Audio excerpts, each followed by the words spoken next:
It's good, YouTube. Quinn Wade coming to y'all with some disappointing instant analysis. My Boston Celtics got slayed again, especially in these last couple months. We really been, especially the last two, I should say, haven't really been playing our best basketball. And Porzingis played, and Tatum played, and Brown played, and Drew played, and Derek White played, and it wasn't enough to beat OKC. The crazy thing about it is we actually was winning majority of this game, but we only scored 27 points on 20% shooting in the second half. And that was a big reason, if not the best reason, to say we wasn't better than the Thunder when it mattered most. You got to play all four quarters if you want to be the better team. And the Thunder was trailing most of the game because they lost half of it, but they picked it up when it mattered most too, which is the second half. And that's when they gave us their best defense, and they really was patient offensively and just made big plays and big shots throughout the whole fourth quarter and third quarter. They won 105-92. The Celtics go to 26-10. The Thunder go to 30-5. Man, that's a crazy record. And they're 17-2 at home, but the Celtics are 13-3 away from home, so they still dangerous, and they showed that. But the Celtics 35-32 in the first quarter and 30-23 in the second quarter. It looked like we was getting ready to blow this team out and really show that we're better than them, like we have done so many times this year to so many other teams. But they ended up having a 21-15 third quarter, making it close and giving themselves a chance to win, especially in that fourth quarter where they really started pulling away, especially as the clock was dwindling down. They just kept hitting threes, especially Lugens Dort. They was getting out in transition because the Celtics was making a lot of mistakes. And the Thunder was really capitalizing off of those things that the Celtics was doing wrong. And the Celtics took some tough shots that they normally make, and some of them was forced. And the Thunder capitalized off of that too. And they ended up having a 29-12 fourth quarter. And that was all she wrote. But my Celtics, we did play half of a good game. We had some things that we know for sure we can do. We have some things we know for sure can work against OKC. Remember, OKC only plays the Celtics twice this year, and they already won this game. So at worst, we can tie. At worst, we can lose the series. At best, we can tie it. And we just gotta take the next game more serious to show this team that we can beat them, even though they have Chet Fetch Holmgren and they still won.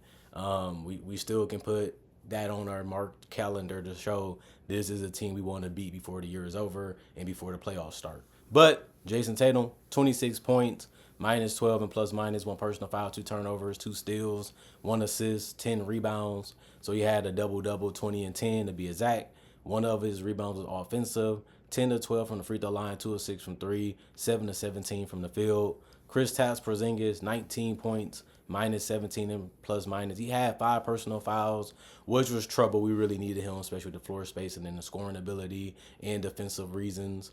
But he only played 29 minutes total. He also had 4 turnovers, 1 steal, 1 assist, 9 rebounds. 4 of his rebounds were offensive. He was 6 of 6 from the free throw line, 1 of 6 from 3, 6 of 12 from the field. Drew Holiday, 2 points for him, minus 11 and plus minus, 4 personal fouls, 2 turnovers, 6 assists, 8 rebounds, 3 of them was offensive, 0 of 4 from the 3-point line, 1 of 6 from the field. He's going to keep giving those 3-point chances a try because teams are basically allowing him to do that. And you do have to keep the defense honest before things go wrong. But he did pass up the ball. He did make other plays if his shot wasn't falling, or he turned down some shots that he didn't like for the betterment of the team. And he rebounded the ball real good tonight too. Derek White got in double figures. He had 11. He was a minus 8 and plus minus, 1 personal foul, 3 turnovers, 3 blocks, 1 steal, 4 assists, 4 rebounds. He was 1 of 2 from the free throw line, but he was shooting the threes, but he finished 2 of 11. And he didn't really do much outside of shooting threes, really. So he finished 4 of 13 from the field, which was a problem today. Jaylen Brown had 21 points. He was getting to the basket. He shot some threes. He was trying to score in different ways tonight. It worked for a majority of the game, but not all of the game. He was minus 7 and plus minus, 2 personal fouls, 3 turnovers, 1 block, 1 steal, 3 assists, 3 rebounds, 4 of 4 from the free throw line, 1 of 6 from 3, 8 of 19 from the field for him. Sam Hauser had 3 points, -4 and plus minus, one personal foul, one rebound, 1 of 5 from three. That was his only shot attempts, and he had no free throws. Al Horford seen the bleeding going, and he hit a big three to tie it at 83-83, but that was basically all that we really had outside of the Tatum three. 6 points, -1 and plus minus, one personal foul, two turnovers, one steal, one assist, 8 rebounds. Six of them was offensive. Well, 6 rebounds was defensive, two of them was offensive. 2 of 5 from three, 2 of 6 from the field. And Luke Cornett got the ball in the basket in the paint, but he only had 4 points in 15 minutes. He was a -2 and plus minus, two personal fouls, one block, 4 rebounds. One of them was offensive. Out of the four, he was 2 of 2 from the field. Peyton Pritchard didn't really do much offensively. He only played 11 minutes too, but he only had 0 points. He was a -3 and plus minus, one personal foul, one assist, one rebound, 0 of 3 from the 3-point line. He was 0 of 5 from the field. The rest of the guys did not play. Coach's decision.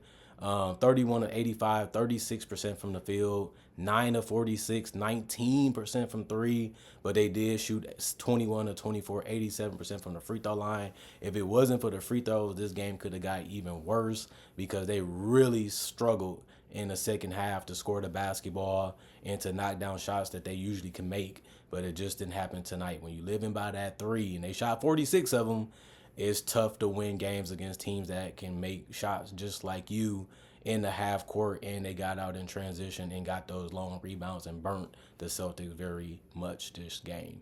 12 offensive rebounds total for them out of 48 rebounds total as a team. They also had 17 assists, 6 steals, 5 blocks, 16 turnovers, 18 personal fouls, and 92 points.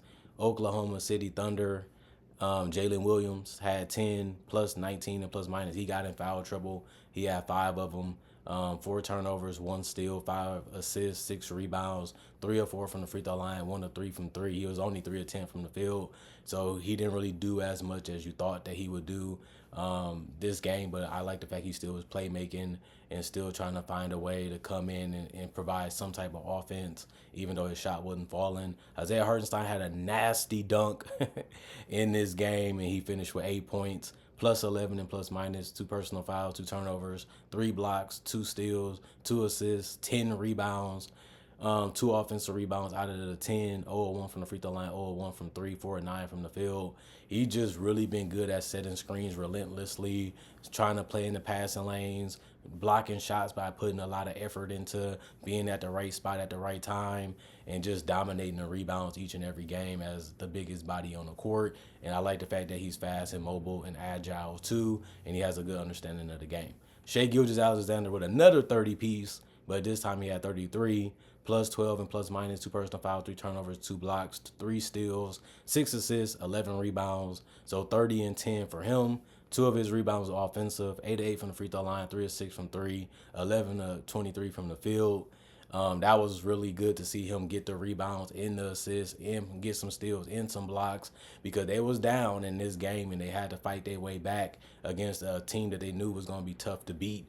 And they stepped their game up, and Shai was a great leader, and he made some big shots even in the fourth and in the third to get them back in the game and help them keep the lead when they got it, even though the Celtics kept trying to fire back to get a little bit back in the game to make it tough for them to finish them off. But the Thunder, they kept playing, and they ended up getting it. And Dort was a big reason, getting the dunk in transition, hitting the threes late in the game to keep boasting up that lead and help them get the lead and help them keep it with those 14 points. Don't seem like a lot, but when you make them when it matters, it does. Plus 12 and plus minus, he did have 3 personal fouls, 3 turnovers, 1 block, 1 steal, 1 assist, 6 rebounds. 2 of them was offensive, 4 of 9 from three, 5 of 14 from the field. Cason Wallace, 13 points, plus 11 and plus minus, 1 personal foul, 2 steals, 2 assists, 3 rebounds, 1 of 5 from three, 6 of 13 from the field. Jalen Williams, 3 points, plus 6 and plus minus, 1 personal foul, 2 turnovers, 2 assists, 6 rebounds, 1 of them was offensive, 1 of 2 from three. Mel V. Leon's had 0 minutes played, but he did play a couple seconds, but he couldn't do much because of that. So he finished with no statistical categories impacted. Kenrich Williams, 3 points, -3 and plus minus, 1 personal foul, 1 steal, 1 rebound, 1 of 1 from the 3-point line, 1 of 2 from the field. Isaiah Joe, 6 points, -5 and plus minus, 1 steal, 2 assists, 2 rebounds. 1 of them was offensive, 2 of 5 from three. he did a good job of knocking down shots. And Aaron Wiggins has been a revelation off the bench for the Thunder. And the crazy part about it is he was the only player in double figures for both teams off the bench, and he only played 20 minutes, but he hit threes and he got out in transition, and he really was an X factor in this game. Then he became one of the biggest reasons they ended up winning this game because of those 15 points. Plus two and plus minus three personal fouls. He just had one turnover, but he had 2 assists and one rebound. He was 3 of 6 from three and 6 of 9 from the field. Efficient night and timely scoring really helped make the difference in them winning and losing this game. The rest of the guys did not play coach's decision. 39 of 87, 44% from the field, 16 of 38, 40% from three, 11 of 13, 84% from the free throw line. They did have 46 rebounds, 22 assists, 11 steals, 6 blocks, 15 turnovers, 18 personal fouls, and 105 points as a team. Both teams didn't really score a lot of points, and it was crazy to see the Celtics be in a game where they didn't even score 100 points. And we know how potent and how dominant the Celtics can be offensively. They have been one of the toughest teams to beat and one of the toughest teams to stop because they are so good offensively, and they can really get huge quarters to go in their favor even if they start off slow. But the Thunder was quick. They was very mobile. They stayed in front of guys. They communicated. They stayed trying to find ways to cut them off from the paint. They wanted them to score from the perimeter as much as they could, and that was just a good game plan by the Oklahoma City Thunder, and that was one of the biggest reasons why they was able to win this game, because the jump shots just wasn't falling tonight for the Celtics enough to be the team that never gave up or never quit, which was the Oklahoma City Thunder tonight. And I can't say anything bad about them because this was a team that we knew was in that championship caliber just like we are, and we knew they was going to eventually give us a run for the money before the game was over, and that's the respect that we have for the Thunder, and they did it, and we knew it was going to come, and they still was able to win the game. Shows you how great they are, shows you how tough they are to beat, show you how much of a team that they are together. Like, they believed in each other, they never got down, they kept going, they kept competing, they kept trying different things, and it ended up working out.